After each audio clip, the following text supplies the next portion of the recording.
No, before you ask, I haven't taken up farming. This is a local farm I've got permission to shoot over, and I noticed a lot of rat activity in a bank outside the door there. There's a lot of rat holes and runways and so forth leading in and around the shed. So I asked the farmer if I could sit some night and see if I could get any, and he says no problem, shoot as many of them as you can. So my first task was to shovel a lot of the silage set out for the cattle down, level it out a wee bit so that there's no humps and hollows, and I get a better view of the rats if they're feeding in the shed. Next, the farmer asked me if I would throw 1 or 2 buckets of meal out to the calves. He says it would help keep them quiet and it would give the rats something to feed on. And I put a wee pile there in front of the meal container, hoping that it would draw the rats out away from the cattle and give me a clear shot at them. So then I got the van parked up so that I can sit in the van and shoot out the passenger window. I'm using my BSA Superten, it's in 0.22, running at about 15 foot-pounds of energy, and I have a NiteSite Viper fitted to it, which is a digital MV device that will enable me to see the rats without any external lights. And I'm also using a Lawmate PV500 to record the footage from the NiteSite Viper.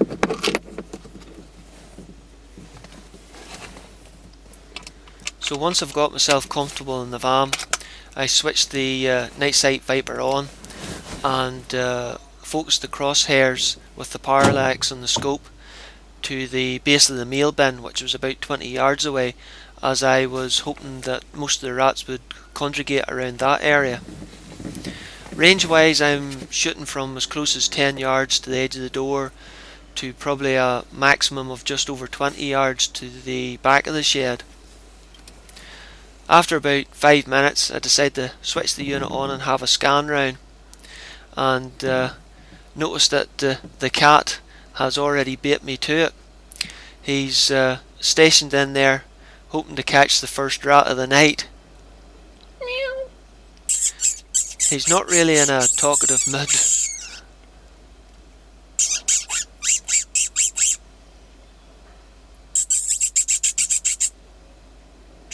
I adjust the IR on the NiteSite Viper up and down a little bit to see how it would affect the picture.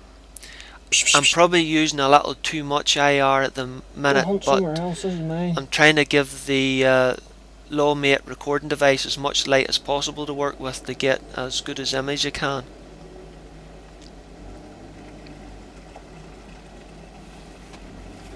But Putty Cat had to go, so I left the van and shooed the cat on so that I would hopefully get a shot or two.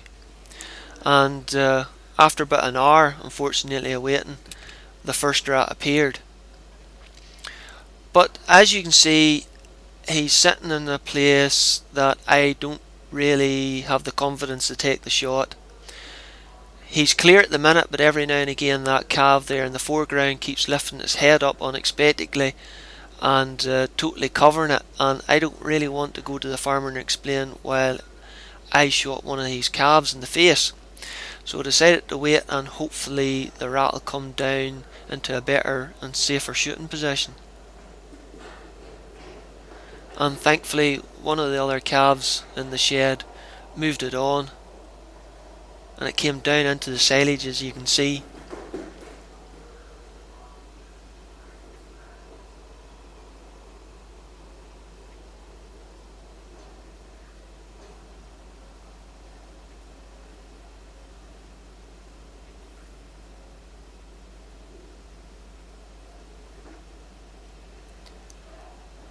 The silage there is pretty dense sort of stuff, so it'll give me a good backstop and stop the pellet ricocheting. He's just under 20 yards. And I dropped him with a shot just under the earlobe there. The sound of the shot doesn't even spook the calves.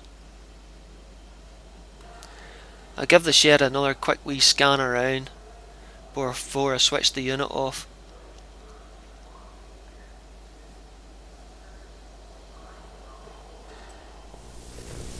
After about 5 or 10 minutes, I give the area another wee scan, and and spot my second rat. Look at the size of that thing, I can hardly get its belly off the ground. Unfortunately he dodges in behind that silage. I might have been able to squeeze a wee shot through there, but as I said before, the silage is quite dense stuff and it might have deflected a bit or took most of the sting out of the pellet before it got to the rat.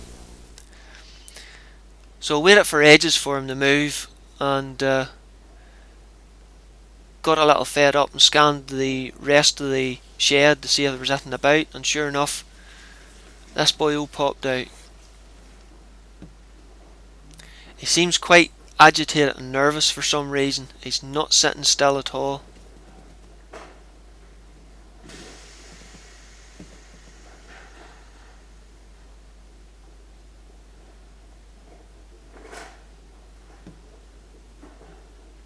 And before I can get a shot, he prances across and through a hole into the adjoining shed. So I scanned back to the original rat I was hoping to get a shot at, only to find him sitting in a lovely place,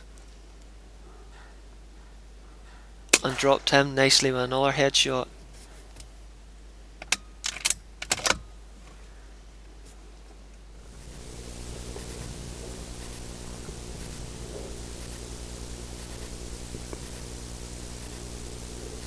Now my first two came in fairly quick succession. After that, things seemed to quieten down quite a bit.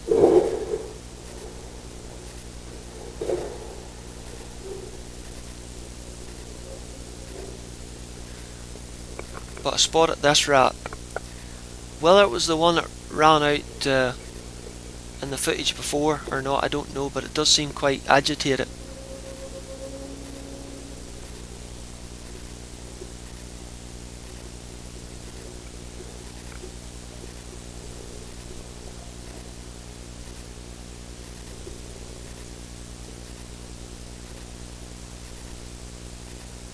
Even though I wrecked that silage out, I thought quite evenly. The cattle have it all in humps and hollows, and it's a wee bit hard to keep an eye on the rat.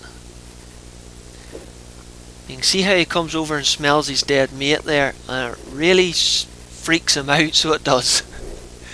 And I thought I better get the shot off quick, but he scampers back into the silage again.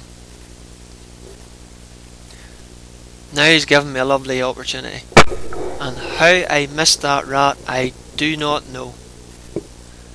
I've even watched it in the slow motion footage while editing it, and the pellet is dead on the mark until all of a sudden he seems to duck the pellet.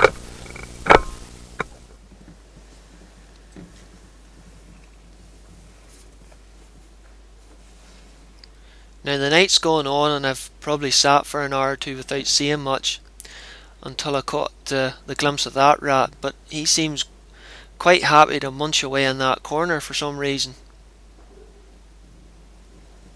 I scanned the rest of the shed to see if there's any other activity, but no, it's going to be a waiting session. And he stays in that corner for a long time. It takes ages.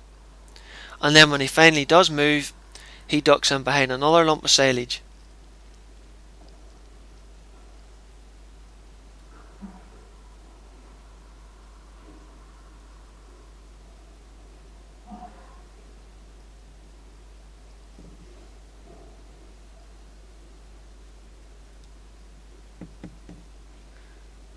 So we'll have another little scan about the place.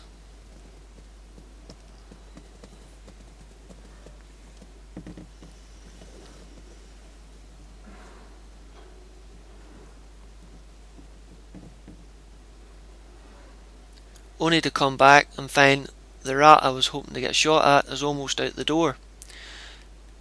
He's just over 20 yards.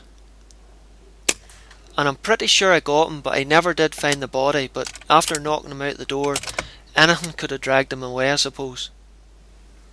So again, I've been scanning the shed on and off for the last hour and more without seeing anything from the last shot I've taken, only to spot this boy here. He's pretty close to me, just about 10 yards away, and he's given me a lovely picture and a lovely opportunity for a shot. I think I would have packed up and went home if I missed that one.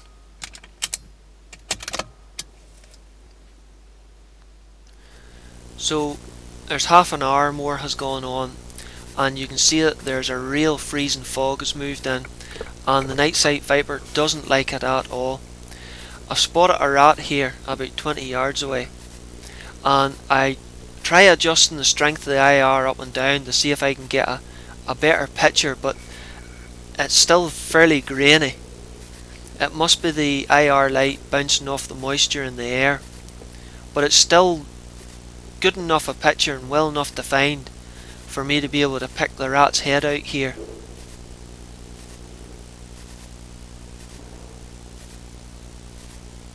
And get a nice clean shot on it.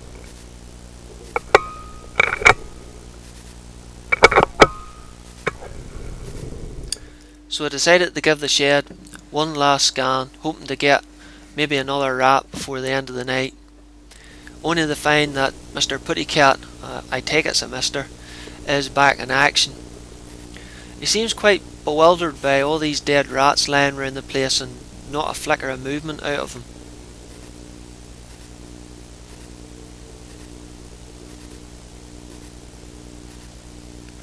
But if he thinks that calf is a rat, he'll be sorely mistaken. Unless there's a little love thing going on there. But anyway, Mr. Cat seems to be determined to take on the rest of the night shift, so I decided to pack up and leave it to him. That, and it was getting quite late, and the inside of the windscreen on the van was frozen over, and you might be able to see that the end of the barrel on the rifle had froze over as well.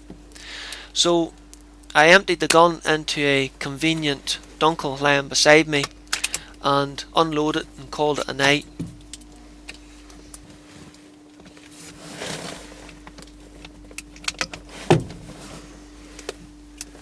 So I decided to go into the shed and have a little scally at what I got. This is the one fairly close to the van, about 10 yards away. The rest of them are a wee bit further into the shed, about 15-20 yards. They all seem to be good sized adult rats. No sign of any youngsters or juveniles for some reason. And I was quite disappointed actually at only getting 4 or 5 rats. I thought with the amount of activity, runs and holes outside the door, I would have got a lot more.